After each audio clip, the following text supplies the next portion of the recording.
Livre audio, Apprendre à vivre seule sans être malheureuse. Chapitre 8 et fin. Le bonheur tranquille. Pendant 40 ans, elle avait été la femme de quelqu'un, la mère de quelqu'un, la collègue de quelqu'un, toujours présente, toujours disponible, toujours occupée à prendre soin des autres.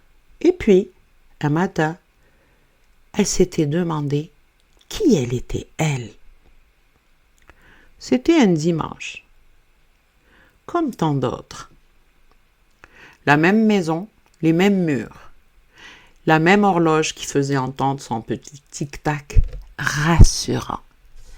Et pourtant, quelque chose avait changé. Il y a quelques mois, ce silence lui faisait peur. Elle allumait la télévision pour entendre une voix. Elle regardait son téléphone. Elle attendait un message, une visite, un signe, comme si le bonheur devait forcément venir de quelqu'un d'autre. Ce matin-là, elle prépara son café, une seule tasse, et cela lui sembla tout à fait naturel. Elle ouvrit la fenêtre, l'air frais entra dans la maison, les oiseaux chantaient, au loin, quelqu'un promenait son chien. La vie suivait son cours. Elle regarda quelques instants le jardin, puis son regard se posa sur le petit carnet qui était resté sur la table. Celui qu'elle avait retrouvé dans le grenier. Celui où elle avait recommencé à écrire. À côté du carnet, il y avait un livre.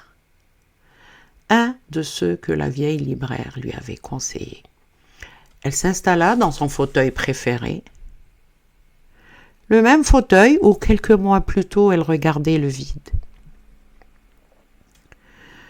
La maison était silencieuse, exactement comme avant, mais ce silence n'était plus un manque. C'était une présence, la sienne. Son téléphone vibra, un message de son fils. « Bon dimanche, maman, tu me manques, je t'aime. » Elle sourit d'un sourire calme, et elle répondit simplement « Moi aussi, mon grand, profite de ta journée. » Puis, elle reposa le téléphone, sans attendre une nouvelle notification, sans regarder l'écran une deuxième fois, parce qu'elle savait qu'il l'aimait et qu'elle n'avait plus besoin de preuves. Elle prit son livre, commença à lire quelques pages, puis elle leva les yeux vers la fenêtre. Le soleil entrait doucement dans la pièce, et elle sourit. Pas parce qu'elle avait retrouvé quelqu'un, pas parce que sa vie était devenue parfaite, mais parce qu'au milieu de tout ce silence, elle s'était enfin retrouvée elle-même.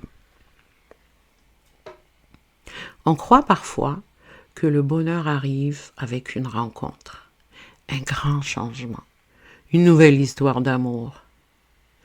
Et si le vrai bonheur était simplement d'apprendre à aimer la personne qui nous accompagne depuis toujours, nous-mêmes. Il y a des livres qui racontent comment trouver quelqu'un. Celui-ci raconte peut-être qu'il n'est jamais trop tard pour se retrouver.